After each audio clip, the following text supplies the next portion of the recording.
بسم اللہ الرحمن الرحیم السلام علیکم ورحمۃ اللہ وبرکاتہ۔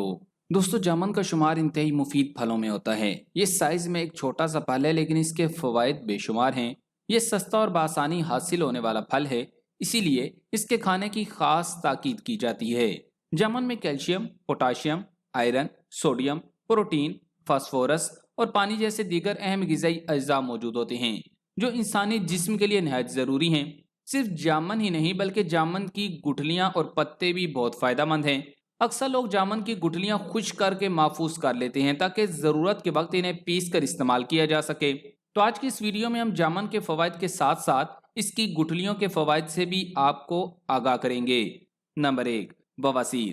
جامن کے نرم پتے پانی میں پیس کر شیرہ نکالیں اور اس میں شکر ملا کر پی لیں۔ اس سے خونی بواسیر کی بیماری میں آنے والا خون رک جاتا ہے، اور جن لوگوں کو بواسیر کے مسئلے ہوں وہ جامن کے چھلکے کو پتھر پر گھس کر دن میں 2 مرتبہ بواسیری مسوں پر لگائیں تو مسے ختم ہو سکتے ہیں۔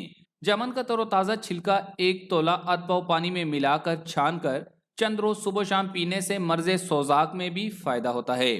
نمبر 2، چہرے کے داغ دھبے۔ ایکنی کے لیے روزانہ رات کو جامن کی گٹلی پیس کر دودھ میں ملا کر لگانے سے ایکنی ختم ہو جاتی ہے، اور داغ دھبوں سے نجات کے لیے جامن کی گٹلی کا پاؤڈر، لیموں کا رس، بیسن، بادام کا تیل اور ارکے گلاب چند قطرے ملا کر چہرے پر لگائیں۔ جب سوکھ جائے تو دھو لیں، اس سے آپ کا چہرہ صاف و شفاف ہو جائے گا اور داغ دھبے بھی ختم ہو جائیں گے۔ اس کے علاوہ آئلی سکن کے لیے جامن گٹلی سمیت پیسے ہوئے جو کا آٹا، آملہ کا رس اور ارکے گلاب ملا کر فیس ماسک کے طور پر استعمال کریں۔ جب سوکھ جائے تو دھو لیں۔ نمبر 3، جریان اور لیکوریا۔ جامن کی گٹلیوں کو دھوپ میں خشک کر کے سفوف بنا لیں۔ صبح نہار منہ اور رات کو سونے سے قبل چائے والا آدھا چمچ یہ سفوف کچھ عرصہ استعمال کریں۔ انشاءاللہ 15 دن کے اندر اندر مرض جریان جاتا رہے گا۔ جامن کے اندر اللہ تعالیٰ نے متعدد بیماریوں کے ساتھ ساتھ لیکوریا کا علاج بھی پوشیدہ رکھا ہے۔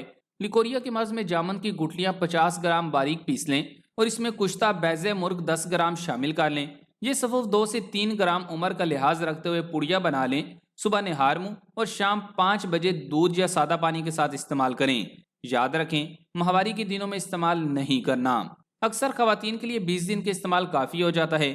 اس کے علاوہ خواتین میں کثرت حیض کو کنٹرول کرنے کے لیے جامن کے پتے سائے میں خشک کر کے سفوف بنا لیں اور روزانہ صبح نہار منہ 1 چمچ تازہ پانی کے ساتھ استعمال کریں، مفید ہوتا ہے۔ Number 4، sugar. شوگر کے مریضوں کے لیے جامن کا استعمال نہایت ضروری ہے۔ جامن خون میں شوگر کی مقدار بڑھنے سے روکتا ہے، اس لیے شوگر کے مریضوں کو روزانہ جامن کھانے کا مشورہ دیا جاتا ہے۔ اس کے علاوہ جامن کی گٹلیاں بھی شوگر کے مریضوں کے لیے بہت مفید ہیں۔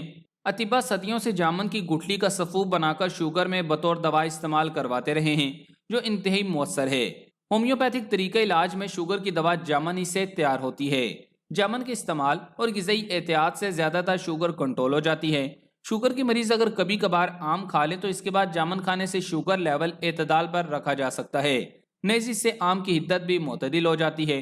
لیکن بہتر ہے کہ شوگر کے مریض آم سے پرہیز کریں یا انتہائی کم مقدار میں کھائیں۔